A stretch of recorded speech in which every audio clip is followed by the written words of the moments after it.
Le téléphone vibra dans la poche de Coralie comme un cœur affolé. Un appel anonyme qui la tira de sa sieste sous les pins parasols de la terrasse. Le soleil de midi écrasant Barcelone d'une lumière impitoyable. Coralie. C'est moi. Ne raccroche pas. J'ai besoin de toi. Tout de suite. La voix de Lucie. Brisée. Rauque. Comme si elle avait pleuré des heures. Transperça l'air tiède. Et Coralie sentit son monde basculer en un instant. Les souvenirs affluant comme une vague salée de la Méditerranée. Elle se leva d'un bond, renversant son verre de sangria. Le liquide rouge se répandant sur les dalles comme une tache de vin indélébile. Tandis que son propre cœur cognait avec violence. Lucie. Ici. À des milliers de kilomètres de Paris. Et ce ton d'urgence qui n'annonçait rien de bon. Coralie n'hésita pas une seconde. Elle attrapa ses clés, sa veste en jean usé, et dévala les escaliers de l'appartement familial qu'elle n'avait pas revu depuis 2 ans. Son père, Henri, avait insisté pour qu'elle vienne. Ma chérie, le mariage est dans 3 jours. Lucie est une perle? Tu verras. Et toi? Tu es ma fille unique? Il faut que tu sois là. Henri. Cet homme bourru au cœur tendre? Expatrié français en Catalogne depuis 20 ans. Directeur d'une petite galerie d'art à Sitges. Avait trouvé en Lucie une muse inattendue. Coralie avait ri. Au téléphone. D'un rire forcé. Papa. Je viendrai. Pour toi. Mais intérieurement. Une pointe acérée lui transperçait la poitrine. Lucie. Le nom seul suffisait à raviver les braises d'un feu qu'elle croyait éteint. La route vers l'église de Tossa de Mars serpenta à travers les collines arides. Les cyprès se dressant comme des sentinelles silencieuses sous un ciel d'azur impitoyable. Coralie conduisait sa vieille Renault cabossée. Les vitres baissées. Laissant le vent salin fouetter ses cheveux châtains. 25 ans. Une vie de bohème à Montmartre. Peignant des toiles sombres inspirées des rues pluvieuses de Paris. Et voilà qu'elle fonçait vers un chaos qu'elle pressentait sans pouvoir le nommer. L'appel de Lucie résonnait encore. C'est une erreur? Coralie. Mais je ne peux pas. Pas sans te dire la vérité. La vérité. Ce mot. Chargé de non-dits. De nuits volées et de promesses brisées. Elles s'étaient rencontrées 3 ans plus tôt. À Paris. Lors d'une exposition dans une galerie du Marais. Coralie. Exposant ses premières huiles sur toile des portraits de femmes au regard hanté. Baignée dans une lumière crépusculaire avait vu Lucie entrer comme une apparition. 28 ans alors. Avec ses cheveux noirs coupés au carré. Son sourire en coin qui cachait une vulnérabilité infinie. Et ses yeux noisettes qui semblaient lire jusqu'au fond de l'âme. Lucie était mannequin freelance. Voyageant entre Milan et Madrid. Mais ce soir-là, elle portait une robe trapèze noire. Simple. Qui soulignait la courbe gracile de ses hanches. Vos tableaux me font mal, avait-elle dit à Coralie. En s'approchant d'une toile représentant une amante éplorée sous la pluie. C'est le but, avait répondu Coralie. Le cœur battant. Sentant déjà le fil invisible se tendre entre elles. Ce fut le début d'une passion fulgurante. Un tourbillon d'émotions qui balaya les conventions et les peurs. Elles se virent en secret. D'abord, dîner tardif dans des bistrots enfumés du quartier latin. Où Lucie commandait toujours un verre de vin rouge et racontait ses voyages en Espagne. Sa terre natale. Avec une nostalgie qui voilait ses yeux. Puis. Les nuits devinrent des confessions.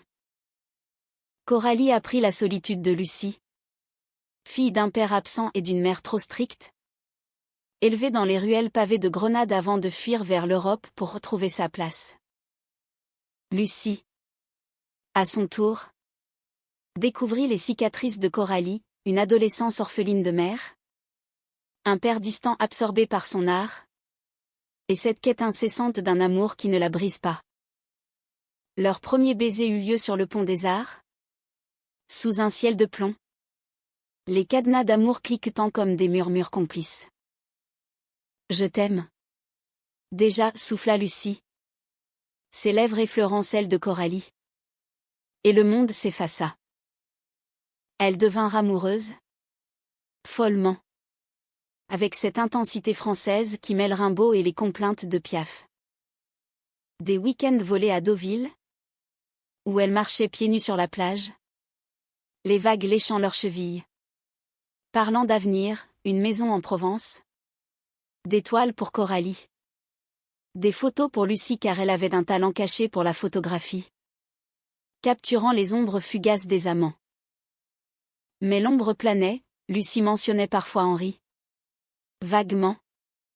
Comme un ami de la famille rencontré lors d'un voyage en Espagne. Il est gentil. Ton père. Il m'a aidé à trouver du travail à Sitges. Coralie n'avait pas compris. Alors. Pas encore. Elle avait chassé les doutes. Noyés dans les draps froissés de leur petit appartement haussmannien. Jusqu'à cette nuit fatidique. 6 mois après leur rencontre. Lucie était revenue d'un shooting à Madrid. Les yeux rougis.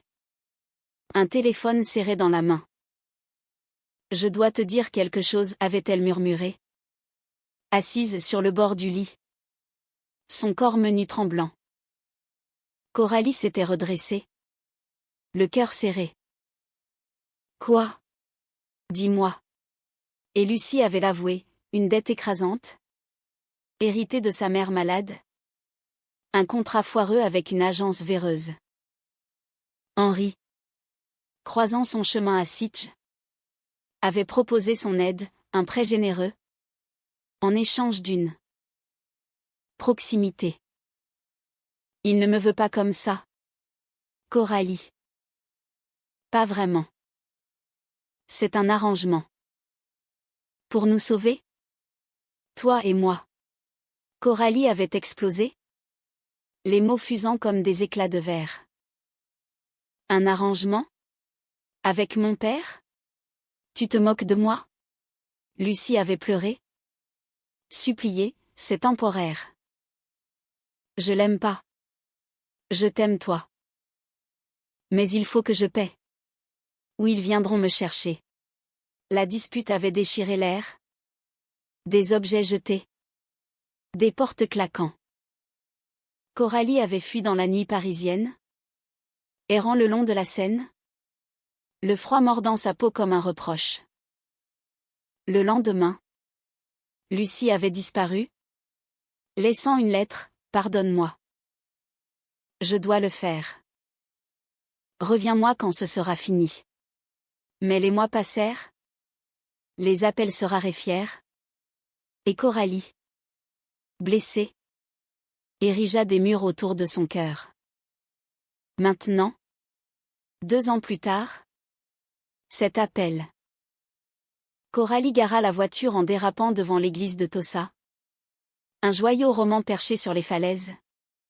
Ses murs ocre baignés par la lumière déclinante.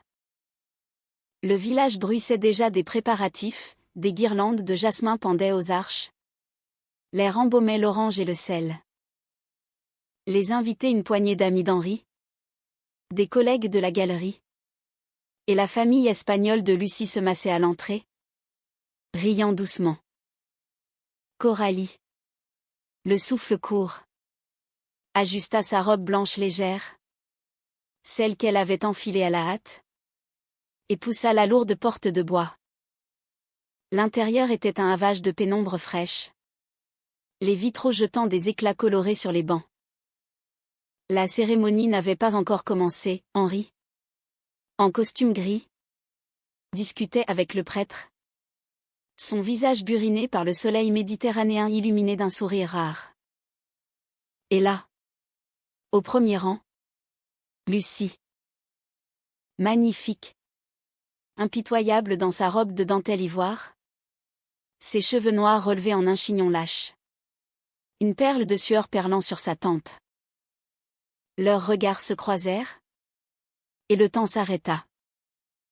Les yeux de Lucie. Ses yeux qui avaient autrefois été son refuge. Suppliaient en silence, pars. Ou reste. Aide-moi. Coralie sentit la rage et l'amour se mêler en un cocktail toxique. Elle avança. Ses sandales claquant sur les dalles usées. Ignorant les murmures des invités. Papa, lança-t-elle d'une voix qui trancha l'air comme un couteau. Henri se tourna. Surpris. Son sourire s'effaçant.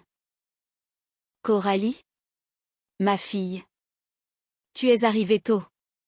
Viens. Embrasse-moi. Mais elle ne l'embrassa pas. Elle se planta devant Lucie, qui se leva lentement. Pâle comme un linceul. Lucie, dit Coralie.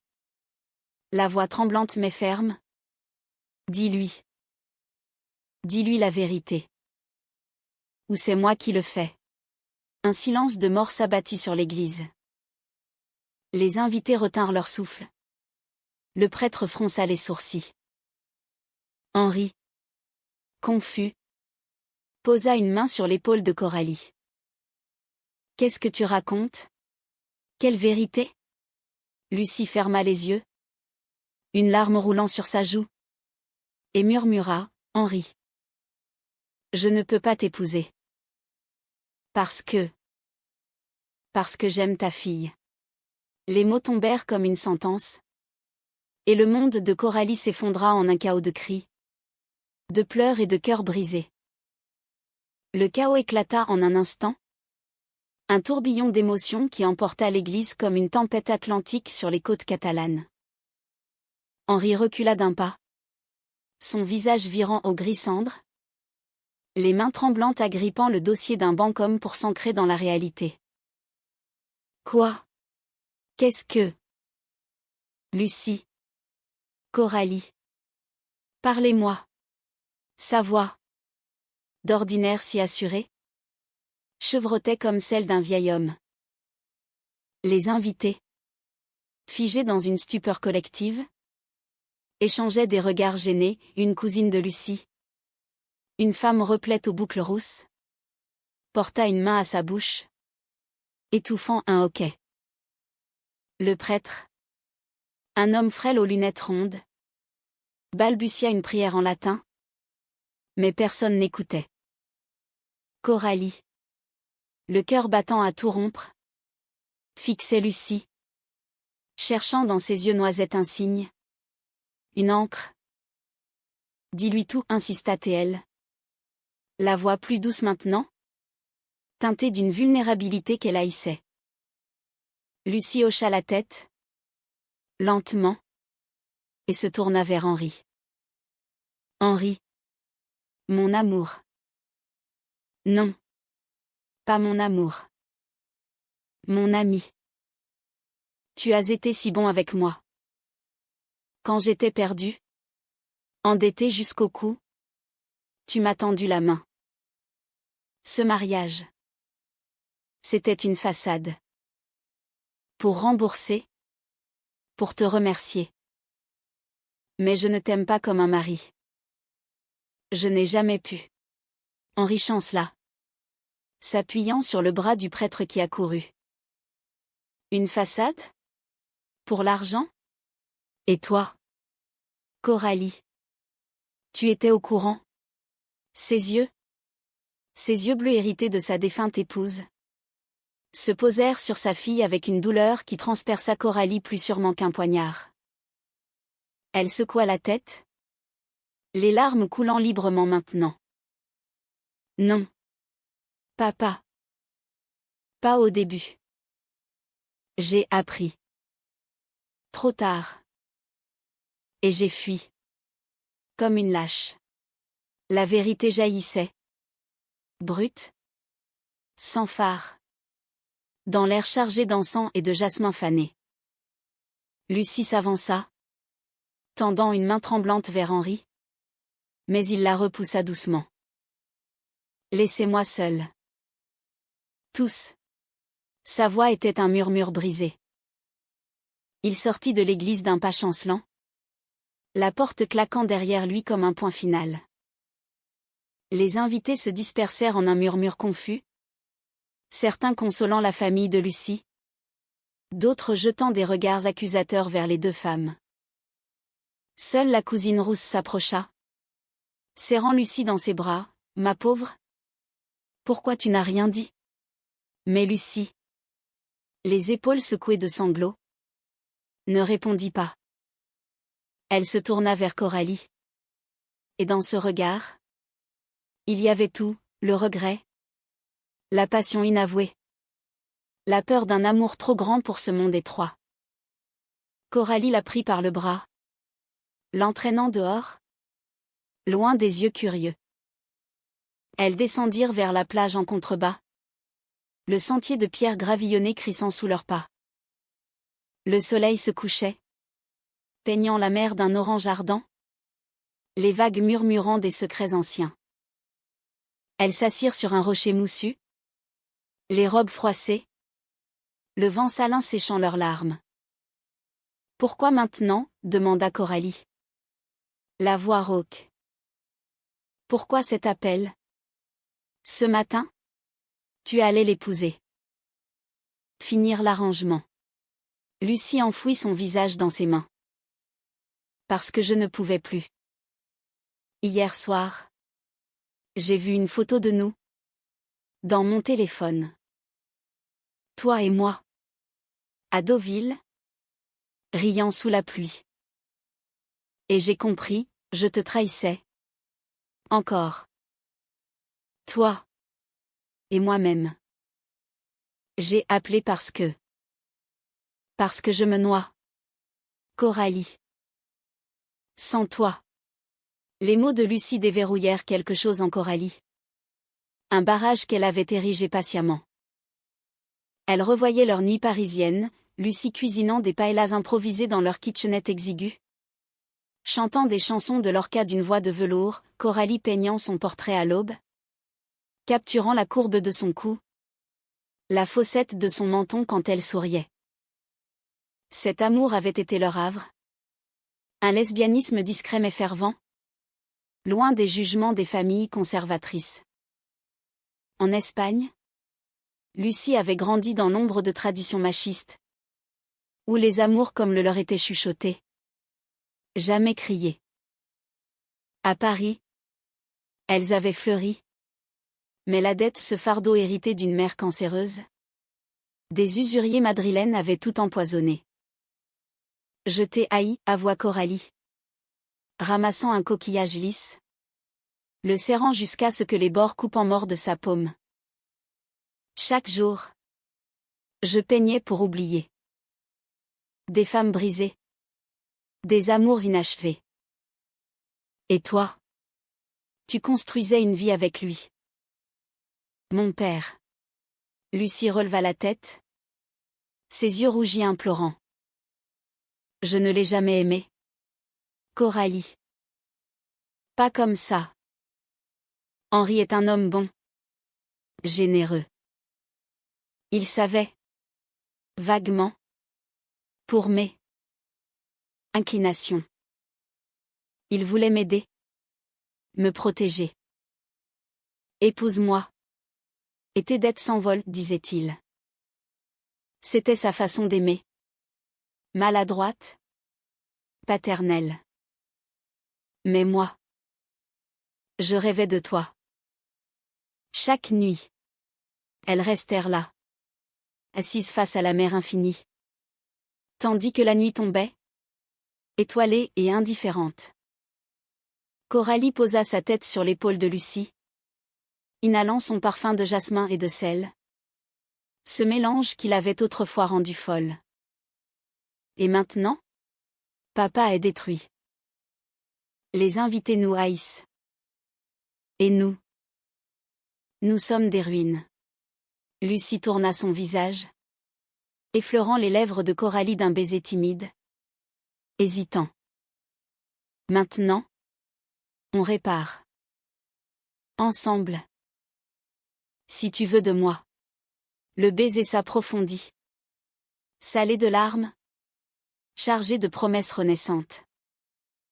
Pour la première fois depuis des mois, Coralie sentit la chaleur d'un espoir fragile. Comme une aube naissante sur la Costa Brava. Mais la nuit ne fut pas paisible. Elles remontèrent vers le village, main dans la main, affrontant les regards obliques des passants. À l'hôtel où logeait la famille, Henri les attendait dans le patio ombragé. Un verre de brandy à la main. Le visage ravagé. Entrez, dit-il simplement. D'une voix atone. Elles s'assirent autour de la table en fer forgé. Les bougainvillées roses cascadant comme un sanglot végétal. Expliquez-moi. Tout. Coralie parla la première. Les mots coulant en un flot libérateur, leur rencontre.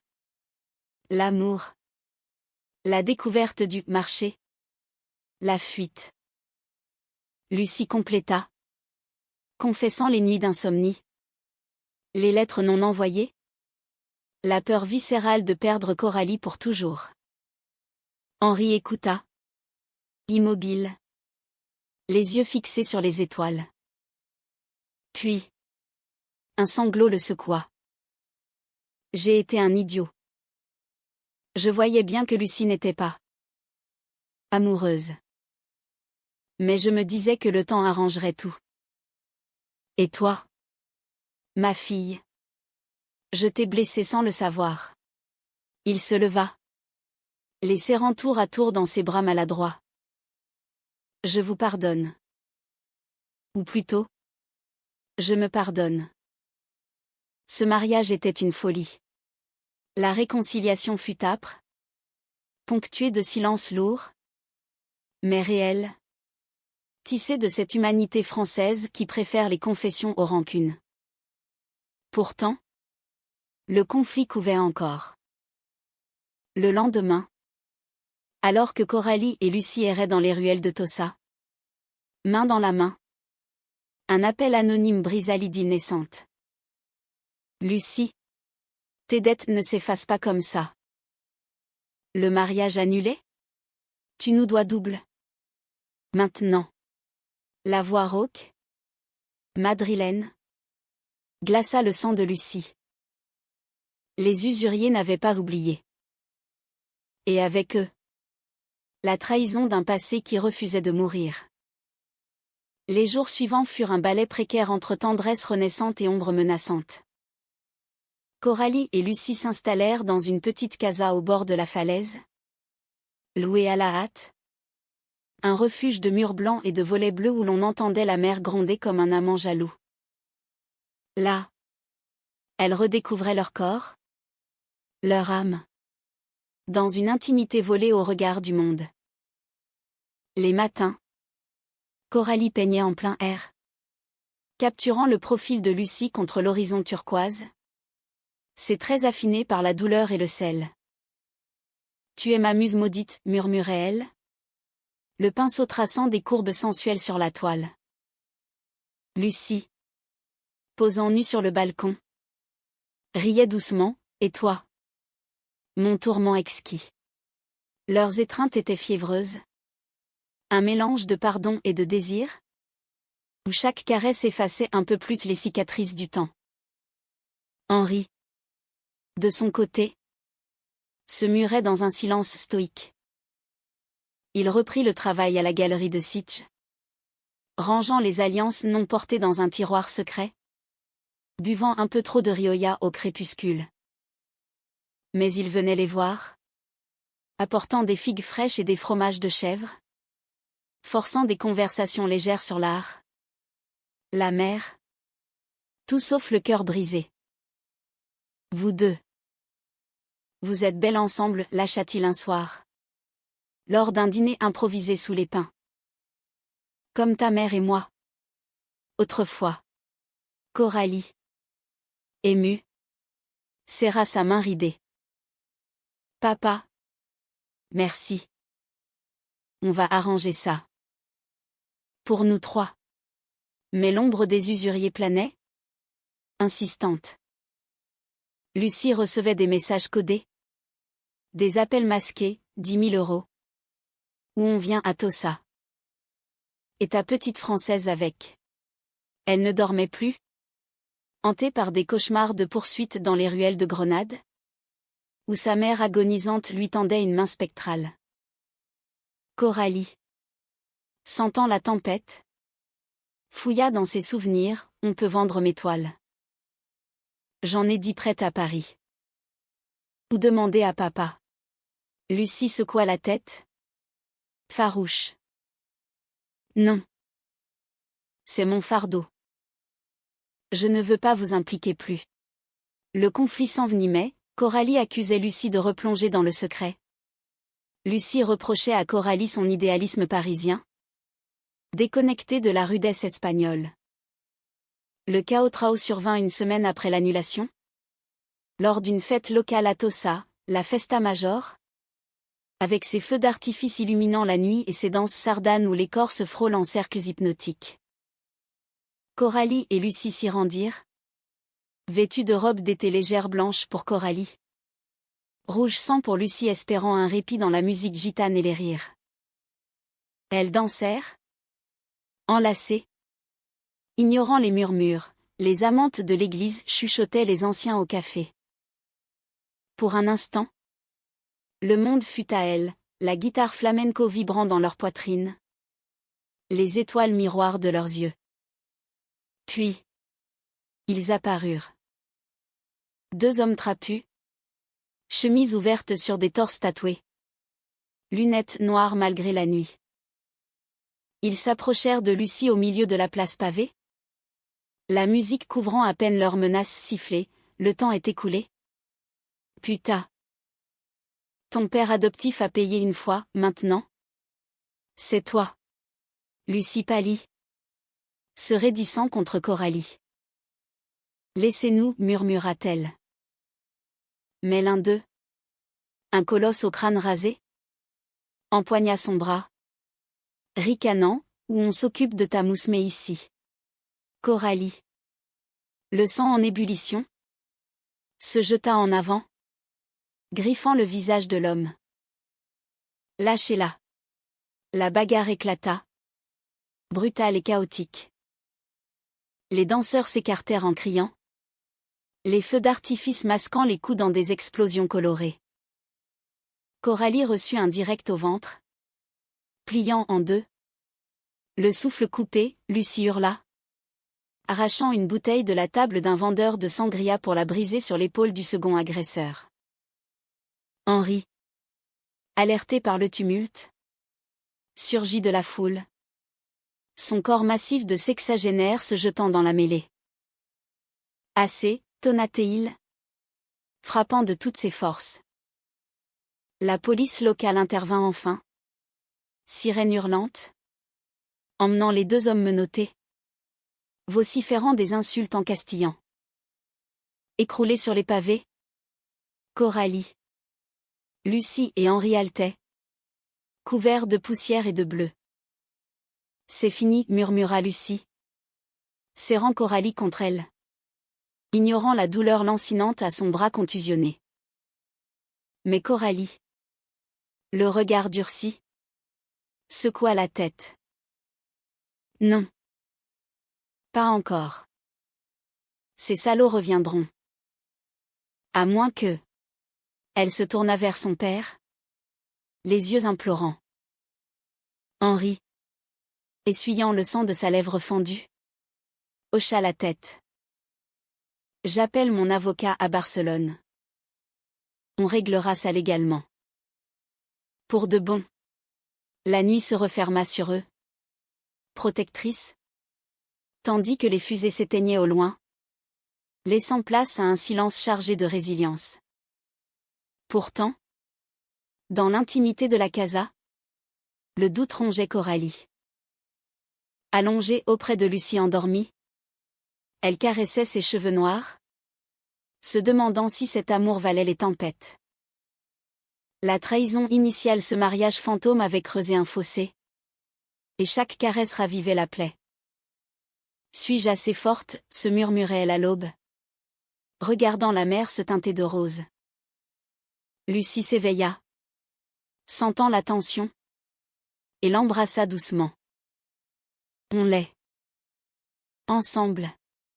Mais les mots sonnaient creux, face à la réalité impitoyable. Le lendemain, une lettre arriva, des usuriers, exigeant paiement immédiat, avec une photo d'elles deux sur la plage, prise en secret. La peur s'installa, viscérale. Lucie, brisée, confessa, j'ai signé un contrat piégé. Il y a des années. Ils ont des preuves compromettantes. Coralie, furieuse, accusa, tu m'as menti. Encore. Pour me protéger? Ou pour te protéger toi? La dispute éclata. Mots assassins fusant dans la cuisine baignée de lumière matinale. Tu ne comprends pas. Coralie. Mon monde n'est pas ton Paris rose et romantique. C'est la survie. Lucie claqua la porte, fuyant vers la falaise. Coralie, seule, pleura des heures, le cœur en lambeaux. Était-ce la fin? Ou le prélude à une vérité plus profonde? Coralie courut après Lucie. Le chemin escarpé vers la falaise glissant sous ses pieds nus. Le vent hurlant comme un cœur de fantôme. Elle la trouva accroupie sur le promontoire, face à l'abîme turquoise. Les vagues se brisant 100 mètres plus bas en un écume furieuse. Lucie. Ne fais pas ça, cria Coralie. Le cœur au bord de l'explosion. Lucie se tourna. Le visage strié de larmes. Mais pas de désespoir suicidaire, juste une fatigue infinie. Je ne sauterai pas. Mais je ne sais plus qui je suis. Coralie. Cette femme que tu aimes. Elle n'existe plus. Engloutie par les dettes. Les mensonges. Coralie s'agenouilla. L'enlaçant par derrière. Son corps menu tremblant contre le sien. Elle existe. C'est celle qui m'a appris à aimer sans peur. Celle qui danse sous la pluie et photographie les ombres. Elles restèrent ainsi des heures. Le soleil montant haut. Jusqu'à ce que la faim et la raison les ramènent à la casa. Là, Henri les attendait, flanqué d'un avocat barbu. Un verre de café serré en main. J'ai négocié, annonça-t-il gravement. Avec l'argent de la galerie, une vente d'urgence et une plainte pour extorsion. Ils lâcheront prise. Mais Lucie, tu dois témoigner. Contre eux. Lucie hésita. Les yeux baissés. Mais Coralie serra sa main. On le fait ensemble. Comme toujours. Les jours suivants furent un tourbillon administratif, déposition à la police de Girona. Audience à Barcelone. Où Lucie, d'une voix ferme malgré les tremblements, raconta son calvaire, la mère mourante. Les prêts usuraires. L'engrenage. Les usuriers, appréhendés, crachèrent leur venin mais plièrent sous l'épreuve. L'affaire se régla dans un souffle, dettes effacées. Procès en vue. Pour la première fois, Lucie respira librement. Son rire revenant comme une marée montante. Mais la vraie guérison vint dans l'intime. Une nuit. Sous un ciel étoilé. Coralie et Lucie marchèrent jusqu'à une cala secrète. Une crique cachée où la lune argentait les rochers. Elles se déshabillèrent lentement, entrant dans l'eau froide qui mordait leur peau comme un amant espiègle. Nageant enlacées, leurs corps glissant l'un contre l'autre, elles parlèrent enfin de l'avenir sans chaîne. Je veux une vie simple, murmura Lucie. Ses lèvres effleurant l'oreille de Coralie. Toi. Moi. Une maison près de la mer. Pas de secret. Coralie. Les yeux clos. Répondit, et Paris? Mes toiles? Lucie sourit dans l'obscurité. On ira. Ensemble. Ton art. Mes photos. Notre histoire. Henri, de son côté, trouva une paix inattendue. Il transforma la galerie en un espace dédié aux artistes LGBTQ+, invitant Coralie à exposer ses œuvres, ses portraits d'amantes résilientes, inspirés de Lucie. Lors du vernissage, un mois plus tard, il leva son verre, à l'amour vrai. Celui qui brise pour reconstruire. Les invités applaudirent, et dans la foule, Coralie et Lucie s'embrassèrent sans pudeur, sous les flashs des appareils, affirmant leur union au monde. Pourtant, le chemin ne fut pas sans ombre. Des nuits où les cauchemars de Lucie réveillaient Coralie. Des doutes qui pointaient quand Henri, maladroitement, offrait un conseil paternel. Mais l'amour grandit, humanisé par les failles. Elles rentrèrent à Paris ensemble, installées dans un atelier du Marais, où les toiles de Coralie fleurirent de couleurs vives bleu méditerranéen. Rouge passionné. Lucie lança une série photo, Amour interdite. Portrait de couple comme le leur, tissé de lumière et de vérité. Un an plus tard, sur le pont des Arts, là où tout avait commencé, Coralie offrit à Lucie un cadenas gravé, pour toujours, sans chaîne. Lucie, riant à travers les larmes, le verrouilla. Et si on le jette à la Seine? Un jour, taquina-t-elle. Coralie l'embrassa. Profondément. Jamais. C'est notre encre.